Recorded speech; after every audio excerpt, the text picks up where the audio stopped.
ఎంతో కాలంగా ఉన్న తమ పశువుల షెడ్డునే కూల్చేస్తారా అంటూ ఓ కుటుంబం ఆగ్రహం వ్యక్తం చేసింది. దీనికి స్థానిక ఎమ్మెల్యేనే కారణమని ఆ దంపతులు వినూత్నంగా నిరసన వ్యక్తం చేశారు.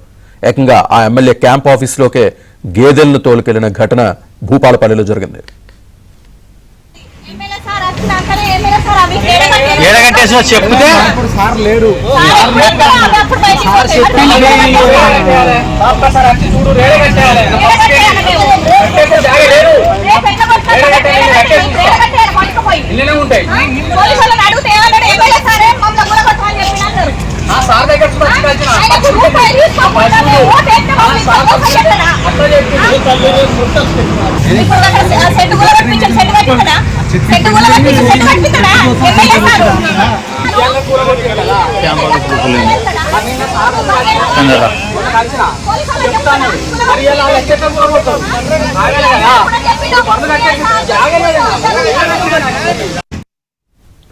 భూపాలపల్లిలో సింగరేణి ఆసుపత్రి వెనుక ఓదేలు కుటుంబం ఉంటుంది. వీరికి 15 గేదెలు ఉండడంతో వాటి కోసం కొంతకాలం క్రితం ఇంటి ముందు రేకుల షెడ్ నిర్మించారు. ఇటీవల జాతీయ రహదారి నుంచి సింగరేణి ప్రహరీ వరకు సీసీ రోడ్ నిర్మాణానికి నిధులు మంజూరయ్యాయి. ఈ క్రమంలో గేదెల షెడ్డుకు భూమి పత్రాలు చూపించాలని, లేకుంటే కూల్చేస్తామని నెల క్రితం అధికారులు నోటీసులు ఇచ్చారు. అయినా ఓదేలు దంపతులు స్పందించలేదు.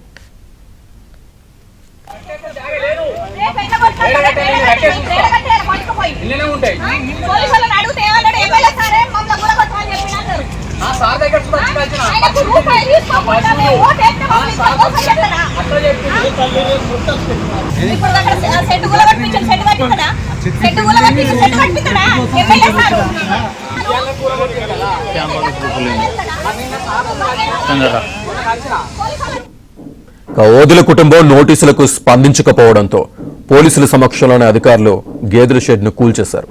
దీనికి స్థానిక ఎమ్మెల్యే గండ్ర సత్యనారాయణరావు కారణమంటూ ఆయన క్యాంప్ కార్యాలయంలోకి 15 గేదెలను తీసుకొచ్చి ఓదెల కుటుంబం నిరసన వ్యక్తం చేసింది. అనంతరం క్యాంప్ ఆఫీస్ దగ్గరే ఓదెల భార్య ఆత్మహత్యాయత్నం చేసింది. 30 ఏళ్ల కిందటే స్థలాన్ని కొనుగోలు చేసి ఇల్లు షెడ్డు నిర్మించుకున్నామని బాధితురాలు లలిత తెలిపారు. తమ గేదెల షెడ్డు కూల్చివేతకు ఎమ్మెల్యే గండ్ర సత్యనారాయణరావు కారణమని చర్యలు తీసుకోవాలని బాధితులు కోరారు.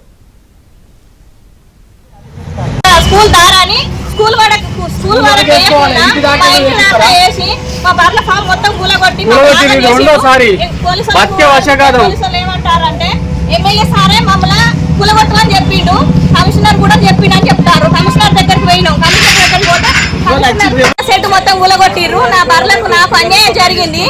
నేను బర్రెలు నాకు షెడ్ అయ్యేదాకా నేను ఇళ్ళనే ఉంచుతా. ఎమ్మెల్యే సార్ మాకు న్యాయం చేయాలి అంతే. ఎమ్మెల్యే సార్ ఎక్కడికి పోయినా ఎమ్మెల్యే సారే చేసిండు అంటారు.